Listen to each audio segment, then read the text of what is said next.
Hey there, it's John Houlgate here with the Houlgate Ranking Report, bringing you bottom line college football rankings today, the old-fashioned way. So, what are the Houlgate rankings and how do they work? Well, the Houlgate rankings were created by my grandfather, Carroll Everard Houlgate. Also, he was better known as Deke Houlgate. And during the 1920s and 30s and 40s, he had worked this system. He created it in response to the need for determining some way of ranking teams objectively. So he died in 1959, and Houlgate rankings have been dormant ever since, until actually last year. I revived the rankings and put them up on my website at houlgaterankings.com, which you can visit. And I have plans to retroactively rank teams going back during those missing years. So, what are the Houlgate rankings and how do they work? Well, to begin with, the Houlgate rankings have a letter grading system of teams based on a number of teams' losses. And there's a numeric calculation that uses those letter grades as a way to weight or measure the value of victories and losses. So every team starts off the season with a grade of A, and A means you have no defeats, no losses. So if you lose one game, you are downgraded to the next grade, which would be B. If you lose a second game, you go to the C grade.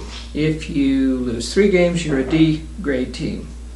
And it goes on down until you get to the letter H, which is 7 losses or more, and there are no more letter grades after H. So, how do the numbers factor into this? Well, when you play against a team, your win or loss against that team is predicated on the letter grade of that team.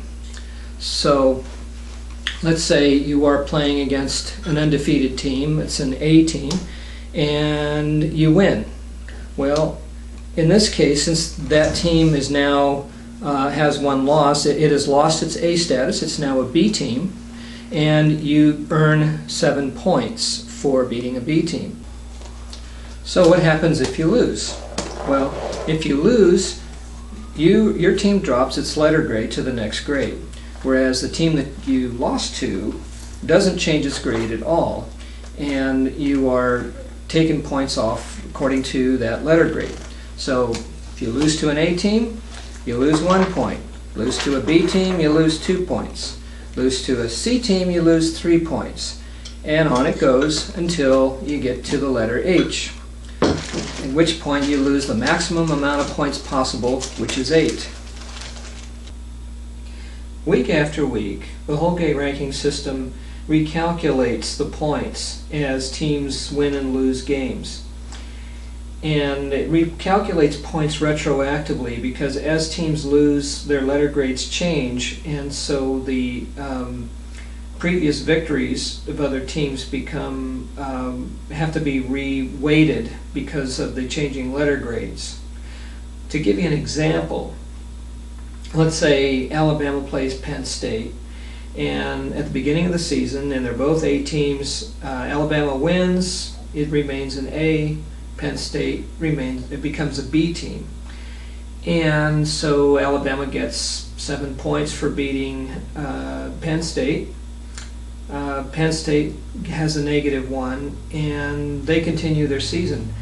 And say for 3 or 4 weeks, Alabama's winning all of their games, and Penn State's winning all their games, so that victory's not changed until Penn State plays Ohio State and loses.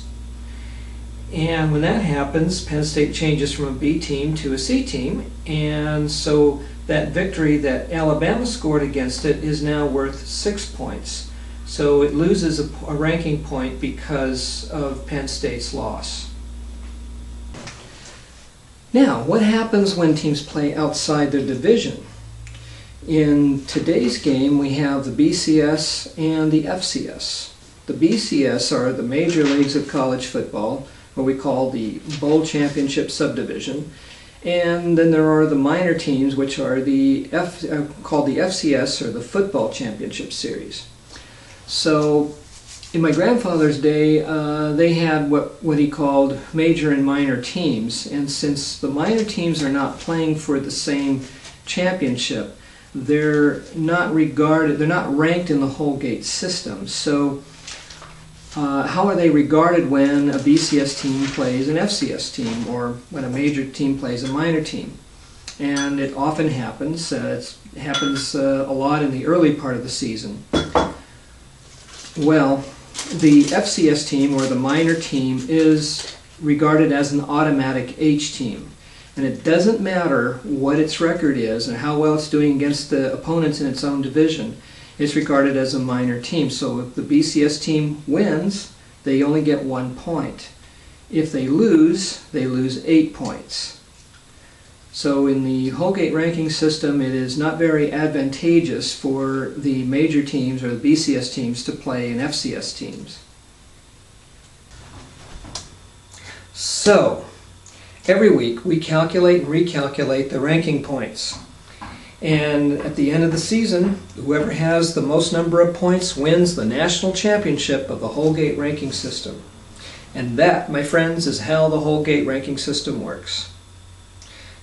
Come visit us at our website, houlgaterankings.com, where we update the rankings every week after the college football weekends.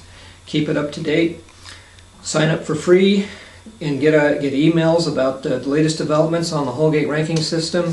We have a blog, the Houlgate Perspective, which gives some thoughts and insights about the game of college football as seen through the eyes of the Houlgate ranking system. We also do game-by-game summaries for each team, and many more, including an article series like the one we have of John W. Heisman, an early football coach, the guy that they named the Heisman Trophy after. So that's it for today of the Houlgate Ranking Report, where we bring you the bottom line in ranking college football teams today the old-fashioned way.